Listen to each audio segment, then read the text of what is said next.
नमस्कार दोस्तों, स्वागत है आपका हिंदी नॉलेज शो में। तो दोस्तों, एफटीए फ्री ट्रेड एग्रीमेंट व्यापार की दुनिया में इससे बड़ा ना तो कोई समझौता है, ना ही कोई डील है।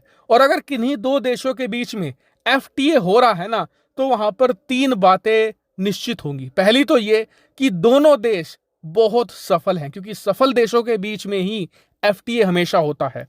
दूसरी बात ये कि दोनों देशों के संबंध हद से ज्यादा बेहतर हो जाएंगे, दोनों देश नहीं लड़ेंगे आपस में और मजबूत संबंध होंगे। और तीसरी महत्वपूर्ण बात यह कि दोनों देश जमकर व्यापार करने वाले हैं, दोनों देशों में भारी मात्रा में नौकरियां पैदा होंगी, साथ ही दोनों को मोटा मुनाफा भी होगा। अब मैं आज आपको ये एफटीए पुराण क्यों बता रहा हूं, तो इसके पीछे मकसद है। दरअसल भारत ने हाल ही में ऑस्ट्रेलिया के साथ ऐसा ही एक बहुत बड़ा समझौता किया है और बताया जा रहा है कि इससे भारत में करीबन 10 लाख नई नौकरियां पैदा होंगी आने वाले कुछ सालों के अंदर।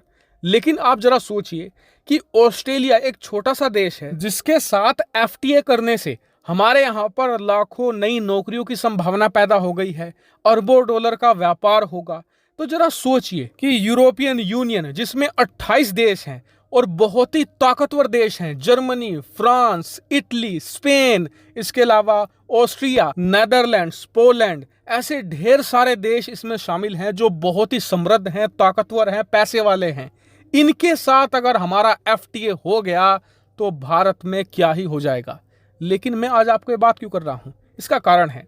दरअसल हिंदुस्तान टाइम्स की रिपोर्ट आई है कि भारत और यूरोपियन यूनियन के बीच में फ्री ट्रेड एग्रीमेंट को लेकर बात पिछले 9 साल से अटकी हुई है। जी हां, 2013 से एफटीए पर कुछ खास प्रगति नहीं हो पाई है। लेकिन अब ऑस्ट्रेलिया के साथ जैसे ही भारत ने फ्री ट्रेड एग्रीमेंट साइन किया है तो यूरोपियन यूनियन की भी आस जगी है और उनका मानना यह है कि जिस फ्रेमवर्क के साथ और जिन शर्तों के साथ ऑस्ट्रेलिया से हमने फ्री ट्रेड एग्रीमेंट किया है, भारत के साथ भी यूरोप का इन्हीं शर्तों के साथ और इन्हीं फ्रेमवर्क पर फ्री ट्रेड एग्रीमेंट आने वाले कुछ समय के अंदर ही किया जा सकता है। और इसीलिए अब बताया जा रहा है कि जल्द ही इस पर जोरदार तैयारी भी शुरू होने वाली है। इतना ही नहीं, यूरोप से एक और बड़ी खुशखबरी है, वो ये कि भारत और ब्रिटेन के बीच में भी एक फ्री ट्रेड एग्रीमेंट होना है। इसको लेकर नेगोशिएशन जारी है और बताया जा रहा है कि जो फाइनल बातचीत होनी थी वो कंप्लीट हो चुकी है।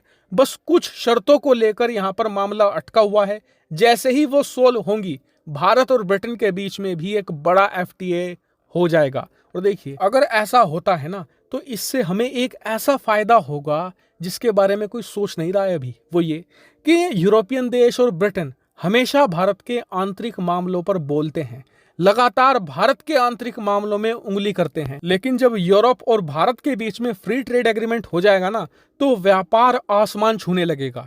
ऐसे में फिर ये भारत के खिलाफ कुछ भी बोलने से पहले 100 बार सोचेंगे, क्योंकि भारत का इनके साथ अरबों डॉलर का व्यापार होगा। यानी कि भारत के खिलाफ बोलना मतलब इनका खुद का बड़ा नुकसान होना भी। और इसीलिए व्यापार के जरिए ही पश्चिमी देशों का मुंह बंद करवाया जा सकता है। और आपको बता दूं कि ये कोई थ्योरी नहीं है, चीन ने इसे प्रैक्टिकल करके दिखाया हुआ है। आप देखिए उइगर मुस्लिमों के साथ क्या हो रहा है चीन के अंदर। वहां पर डेमोक्रेसी नाम की कोई चीज नहीं है। लेकिन क्या यूरोप कभी इसकी आवाज जोर शोर से उठाता है? बिल्कुल नहीं। क्यों? क्योंकि इनका व्यापार है अरबों डॉलर का चीन के साथ में। चीन 1 मिनट में इनकी नस दबा देगा और यही तरीका है यूरोप को चुप रखने का। ऐसे में एफटीए ना सिर्फ भारत की डेवलपमेंट के लिए, भारत के व्यापार के लिए, बल्कि भारत की डिप्लोमेटिक पावर के लिए भी एक बहुत ही इंपॉर्टेंट टूल साबित होगा। हालांकि आप इस पर क्या मानते हैं, कमेंट करके जरूर बताइएगा। फिलहाल इस वीडियो में इतना ही। Thank you very much for watching video.